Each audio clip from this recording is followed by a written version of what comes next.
Hey, what's up guys, it's Sparkz here, and today I'm going to show you guys what the best class setup is for the new FFAR assault rifle. It's caught in the crossfire. It's caught in the crossfire. So anyway guys, with this series, basically I'm going to explain to you guys what the best attachments, the best perks are for the FFAR, or any gun, because I'm going to start this more often and use many different kinds of weapons. And then I'm going to show you a gameplay and talk about the stats and everything. But before we get into the stats, here is the weapon. It is the FFAR, and we're going to have a red dot sight or reflex sight, whatever you would like to call it, grip, fast mag, and quick draw. Along with that, we're going to have one concussion just in case for those situations, and we're going to have Ghost, Scavenger, and Gung Ho. So anyway guys, with that class setup, let's get into the gameplay, and let's talk about it. So here we are guys, in the gameplay, we are playing on Rise, and this is the class setup in its main glory. I actually did extremely well this match. You guys will see the score and stuff like that. But basically, I'm going to tell you guys about this weapon. Now, the FFAR is a really fast shooting assault rifle. It's one of the new weapons that you could get at the supply drop, if you guys haven't seen the video that I uploaded a couple days ago. But anyway, with this weapon, it is not only is it the fastest shooting assault rifle, but it's also like one of the highest recoil. It has the highest recoil. Sorry, messed up that a little bit, but this gun has a lot of potential. It has moderate damage. It's perfect for the short to medium range. Long range, if you could just at least like press the trigger repeatedly and not just spray it, because if you spray it, you will not be accurate for those long range shots. But this weapon absolutely dominates in the short to mid range. So basically the majority of the maps, or maps such as Hunted and Infected, those maps, you could just simply go to the parts of the map that is like medium to short range. Try to stay away from those long range spots. Also, I love using active camo. Active camo is so much fun. It's very helpful. But yeah, you guys get to see this gun mutilates. Like, if you're in this gun sight and you are not ready for it, you are taken down almost immediately. Like, you could just pick people off their spawns, just go one by one. And basically, I know I'm saying basically a lot, but let's just go on with this. This gun has a lot of potential.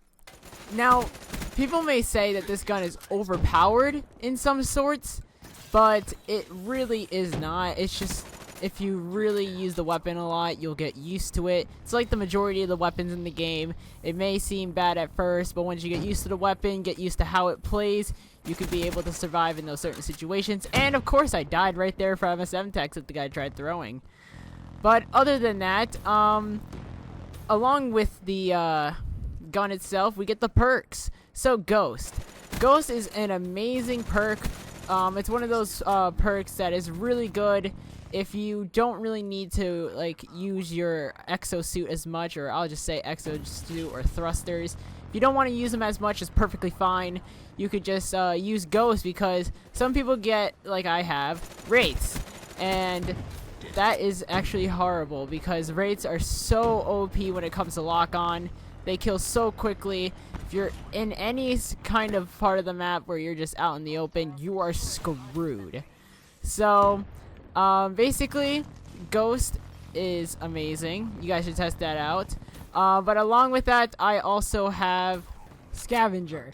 Now, this is an amazing perk that I use specifically for weapons that have no secondaries, which is what I use. I don't use secondaries, but this perk is very good for those classes, along with this gun specifically, because of its high rate of fire. You lose ammo extremely quickly, and I got a message from Voltage, but you lose so much ammo that you're pretty much going to be screwed halfway through the match, because if you go into those high streaks, you're going to need to pick up someone else's weapon, and I'm pretty sure nobody wants to pick up someone else's weapon because it's probably not as good as yours.